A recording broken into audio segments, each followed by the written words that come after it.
ცხრა ოპოზიციური პარტია მმართველი პარტიის წინააღმდეგ ერთიანდება და საერთო პოლიტიკური სტრატეგიის ფორმირებაზე თანხმდება. მიუხედავად იდეოლოგიური განსხვავებებისა, გაერთიანებაში შემავალი სუბიექტები თანამშრომლობის პრინციპებზე უკვე შეთანხმდნენ.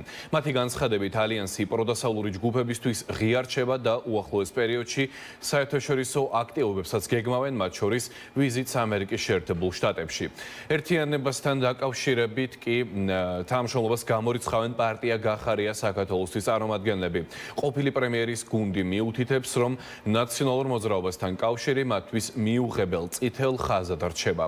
პროცესს გამოეხმაურნენ მართლ პარტიაშიც, სადაც ოპოზიციის გაერთიანების პერსპექტივას სკეპტიკურად აფასებენ და მის პოლიტიკურ მომავალს ეჭქვეშ აყენებენ.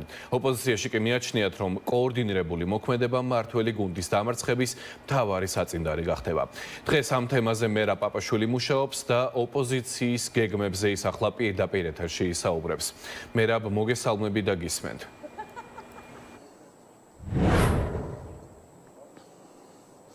ეს ცხრა ოპოზიციური ძალა აცხადებს, რომ ახალი ალიანსი იქნება მათ ხელში არსებული კიდევ ერთი დამატებითი ბერკეტი, რითიც გაძლიერდება ბრძოლა ხელისუფლების წინააღმდეგ. აცხადებენ, რომ ეს ალიანსი დაფუძნებულია ერთ მთავარ და მარტივ პრინციპზე, რომ იყოს საერთო მიდგომა ძალიან ბევრ საკითხზე, მათ შორის, როცა საუბარი იქნება საერთაშორისო პარტნიორებთან ერთობლივი შეხვედრების გამართვაზე. კიდევ ერთხელ ცალსახად ამბობენ, რომ ეს არ არის ერთობა ერთი საარჩევნო ნომრის ან სუბიექტის გარშემო, არამედ ეს არის ერთობა ერთი ხედვის გარშემო. ბოლო დღეებში პრინციპში გუშინდელი საღამოს შემდეგ გაჟღერდა არაერთი ბრალდება, რომ ეს არის ალიანსი ნაციონალური მოძრაობის ყოფილი და მოქმედი ლიდერების გარშემო. დღეს ამ ბრალდებას პარტია ახალის ლიდერმა ნიკა გვარამიამ უპასუხა. საერთოდ არ ვაპირებ რეაგირებას ალიანსის გმობელ სტატუსებზე, მაგრამ ჩვენს გაერთიანებაში ვარდების ხელისუფლებაში ვის რა თანამდებობა ეჭირა რომ დაწერთ, ისიც დაწერეთ თავად ბიძინას ხელისუფლებაში რა თანამდებობა გეჭირათ. ნაცობად ეხავს ვინც აწვევით საკუთარ ქოცობაზეც 1-2 სიტყვა დაასრულეთ. ამნეზია კი არ მაქვს დებოდაძმებო, მოთმინება და საღი აზრი მაქვს.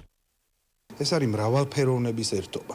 ვთქვით, ანუ აქ არ არის საუბარი იმაზე, რომ ჩვენ ვქვნით რაღაც საერთო სიას, ერთ პარტიას, ვერ გადავრჩებით ვერც ჩვენ, ვერც ქვეყანა, ვერც ჩვენი წარსული და მომავალი, თუ კი ერთიანი ძალით არ ვიბრძოლებთ ბიძინა ივანიშვილის წინააღმდეგ. მთავარი ტესტი იმის, რომ ჩვენი გაერთიანება იყო მნიშვნელოვანი იმ ადამიანებს, რომლებიც არიან ამ პოლიტიკური ძალების ხარდამჭერები და ზოგადად ოპოზიციურად განწყობილები, იყო რუსთაველის გამზირი, იქ შეკრებილი ხალხი. სალომე ზურაბიშვილი არ გახლავთ პოლიტიკური პარტიის წარმომადგენელი, ამიტომაც ის უბრალოდ როგორც ხედავთ ხარს უჭერს და მათ შორის ალბათ თანამშრომლობასაც აპირებს. თავარი ამოცანა არის, ვფიქრობ, ჩვენ საზოგადოებასთან შეხვედრა პირველ რიგში. თამდევი, რა თქმა უნდა, არის საერთაშორისო პროცესი, ჩვენ სწორედ ის სიტუაცია გვინდა შევცვალოთ, როცა საქართველო არის იზოლირებული, აქტიური პარტნიორობა ჩვენ საერთაშორისო მეგობრებთან აუცილებელია ეს ამერიკის შეერთებულ შტატებსაც ეხება, ევროკავშირსაც ეხება. დღეს ჩვენი ქვეყანა დგას ძალიან დიდი განსაცდელის წინაშე და ჩვენი ვალია, როგორც ოპოზიციური პარტიის წარმომადგენლები, ყველაფერი გავაკეთოთ იმისათვის, რომ ქვეყანა დავიხსნათ ავტორიტარული რეჟიმისგან. რამდენიმე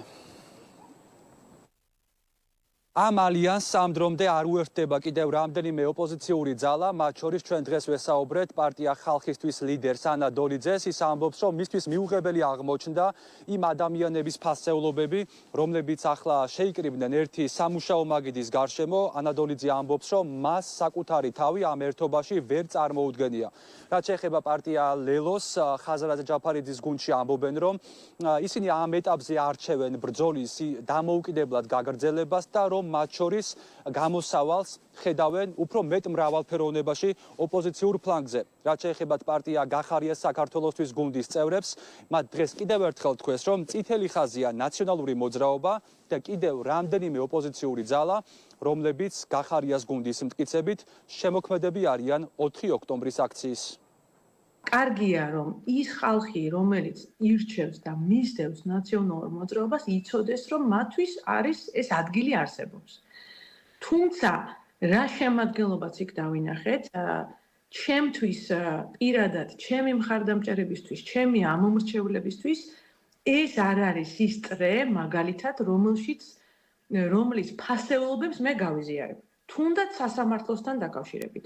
ჰიბრიდული ომი მოითხოვს ჰიბრიდულ სტრატეგიებს, ეს არ გულისხმობს მაინც და მაინც ერთიან სტრატეგიას. ჩვენი პარტია, ვფიქრობთ, რომ უფრო ეფექტურად მიწვდება საზოგადოების გარკვეულ სეგმენტს, რომელსაც შეიძლება ამ კონფიგურაციაში არ მიაჩნდეს თავისი ინტერესების დაცვა ოპტიმალური. ეს პარტიები გააერთიანა ბოიკოტის იდეამ და 4 ოქტომბრის ეგრეთ წოდებული მშვიდობიანი დამხობის იდეამ. დიდი ბოდიში, მაგრამ ქართული ხალხი წყვეტს პირველ რიგში, ვინ იქნება ქართული ოცნების ალტერნატივა და ვინ იქნება ნამდვილი და რეალური ოპოზიცია ამ ქვეყანაში.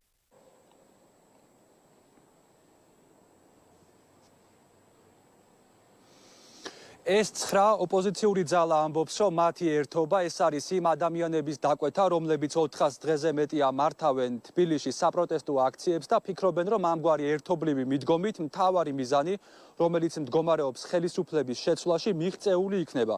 ასე არ ფიქრობს მმართველი გუნდი, ქართული ოცნების წევრები აღნიშნავენ, რომ ნებისმიერ შემთხვევაში, ნებისმიერ ვითარებაში ოპოზიცია განწირული არის მარცხისთვის, მათი განცხადებით ის ფაქტი, რომ ამ ახალ ალიანსში უმრავლესობას წარმოადგენენ ნაციონალური მოძრაობის ყოფილი და მოქმედი ლიდერები, ეს გარემოება მათთვის არის დასტური იმისა, რომ საბოლოო ჯამში ამ ახალი ალიანსის მიღმა ისევ მიხეილ სააკაშვილი დგას.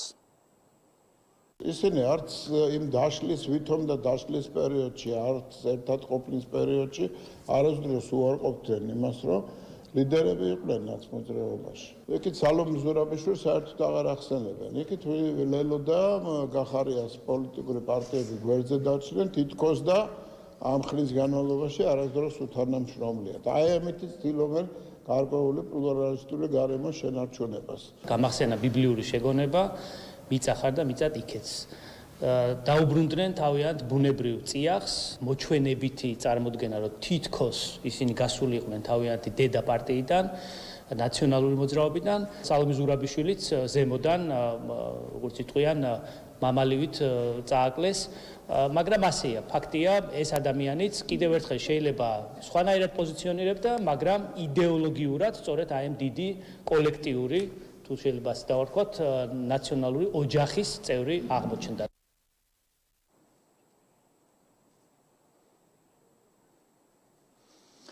როგორც უკვე თავში აღვნიშნე, ეს 9 ოპოზიციური ძალა, ანუ ისინი, ვინც ახლა ხელს აწერენ ამ გეგმაზე, ამბობენ, რომ ერთობლივი მუშაობით მთავარი მიზნების მიღწევა უფრო მარტივი გახდება.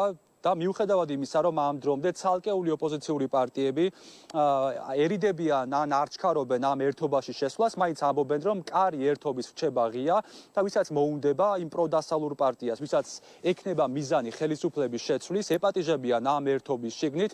აღსანიშნავია ისიც, რომ მათი განცხადებით ერთობლივი მუშაობა გულისხმობს ერთის მხრივ ერთობლივი შეხვედრების გამართვას ქვეყნის შიგნით და ასევე მის ფარგლებს გარეთ და მეორეს მხრივ გულისხმობს ორგანიზების გაწევას სხვადასხვა ღონისძიებისთვის თუ მასშტაბური აქციისთვის.